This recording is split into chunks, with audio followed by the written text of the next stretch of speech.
काँग्रेसच्या एका सभेमध्ये आज एक व्हिडिओ समोर आला आहे, त्यामध्ये एक बूट मारून फेकतानाचा जो व्हिडिओ आहे, कोणाला सोबत झाली ती घटना आणि काय घटना होती? आज जालन्यामध्ये सुजाण समितीचे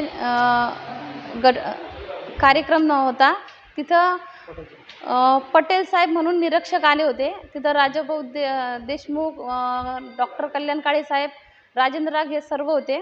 मी माझ्यावर झालेल्या अन्यायाचा तिथं जाब मागण्यासाठी गेले असता राजाभाऊ देशमुख याने मला अक्षरशः बूट फेकून मारण्याचा प्रयत्न केला आणि त्यांनी आणलेले गुंड ते सुद्धा माझ्या अंगावर धावून आले आणि एक केंद्रात बसलेले आमचे खासदार आज त्यांच्यासमोर एका दलित महिलावर जर अशा घाणेरड्या वृत्तीचे आमचे जे जिल्हाध्यक्ष जे जातीवादी आहेत त्यांनी माझ्यावर बूट फेकून मारण्याचा प्रयत्न केला त्यांच्यासमोर, तेव्हा डॉक्टर कल्याण साहेबांनी मध्यस्थी करून ते थांबवण्याचा प्रयत्न केला. पण हे एक केंद्रातल्या नेतृत्वासमोर झालं आहे, हे खूप चुकीचं आहे.